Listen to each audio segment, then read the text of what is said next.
2 বছর পর হাতে ব্যাট বল নিয়ে মাঠে নামছেন দেশের তারকারা। অর্থাৎ শুরু হচ্ছে সেলিব্রিটিদের নিয়ে আয়োজিত cricket tournament celebrity cricket league. তবে এই আয়োজন আগে নিয়মিত হলেও মাঝে নিজেদের মধ্যে বিবাদে জড়িয়ে বন্ধ হয়ে যায় টুর্নামেন্টটি। 2023 সালে সর্বশেষ আয়োজন করা হয়েছিল সিসিএল এর। তবে 2 বছর পর ফের মাঠে করানো এই আসরটি এবার বদলে যাচ্ছে নাম ও ফরম্যাটে। 4টি দলের অংশগ্রহণে আগামী 5 মে থেকে শুরু হচ্ছে সেলিব্রিটি চ্যাম্পিয়ন্স ট্রফি বা সিসিটি। টুর্নামেন্টের ফাইনাল সহ মোট ম্যাচ হবে 7টি। এই প্রফেশনাল ক্রীড়া ইভেন্টটি দেশের মিডিয়া সেলিব্রিটি খেলোয়াড়দের অংশগ্রহণে একটি নতুন মাত্রা নিয়ে আসবে, যেখানে জনপ্রিয় তারকারা তাদের খেলাধুলার দক্ষতা প্রদর্শন করবেন। ক্রিকেট খেলাটি সরাসরি সম্প্রচার করবে টেলিভিশন চ্যানেল টি স্পোর্টস। টুর্নামেন্টটি সামনে রেখে গত বৃহস্পতিবার অনুষ্ঠিত হয়েছে ট্রফি উন্মোচন অনুষ্ঠান। সেখানে আনুষ্ঠানিকভাবে ঘোষণা করা হয়েছে দল ও দলের খেলোয়াড়দের নাম। আকর্ষণীয় এই টুর্নামেন্টে 4টি দল গ্ল্যাডিয়েটর্স, কিংস, ওয়ারিয়র্স এবং স্পার্টানস অংশ নিচ্ছে। এই সময় 4টি টিমের মেন্টর পরিচালক মোস্তফা কামাল রাজ, পরিচালক গিয়াসউদ্দিন সেলিম, পরিচালক তানিম রহমান অংশু এবং পরিচালক প্রবীর রায় চৌধুরী উপস্থিত থেকে তাদের নিজেদের টিমের সদস্যদের পরিচয় করিয়ে দেন।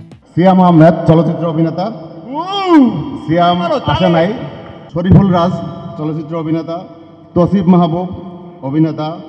আমি আমার দলকে আপনাদের সামনে পরিচয় করাই দিচ্ছি।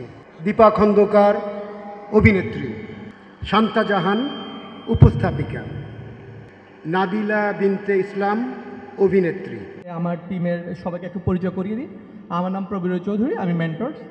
কেয়া পায়েল অভিনেত্রী, শাইলা খানম নাদিয়া অভিনেত্রী, অ্যাঙ্কর মৌসুমি মো উনি আজকে অনুপস্থিত, অন্তু অভিনেতা মডেল অর্ণবন্তু, বাপ্পি চৌধুরী অভিনেতা, বাপ্পি চৌধুরী আজকে আসেনি। অন্দয়তে আছে অভিনেতা ইমন, নায়ক ইমন।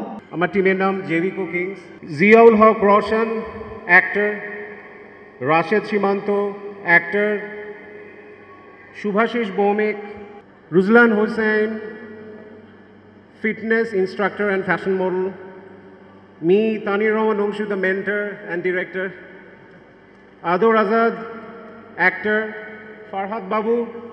ট্রফি উন্মোচন অনুষ্ঠানে আরও উপস্থিত ছিলেন কেয়া পায়েল, রোশান, নাদিয়া, তৌসিফ, কর্নিয়া, আরিফিন রুমি, দীপা খন্দকার, তাসনিয়া ফারিন, ইরফান সাজ্জাদ, রাফসান সাবাব, সানজুজন, তানহা তাসনিয়া সহ বিভিন্ন প্রতিষ্ঠানের ঊর্ধ্বতন কর্মকর্তাবৃন্দ।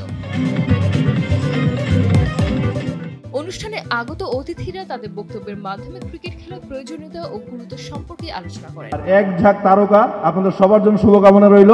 আমাদের আকিজ অলওয়েজ আপনাদের পাশে থাকবে। ক্রিকেট খেলায় মেতে উঠবে আগামী কয়েকদিনের মধ্যেই আমাদের এই বসুন্ধরা স্পোর্টস সিটির মাঠে। তখন আমরা দেখব একটি প্রাণবন্ত ক্রিকেট খেলা।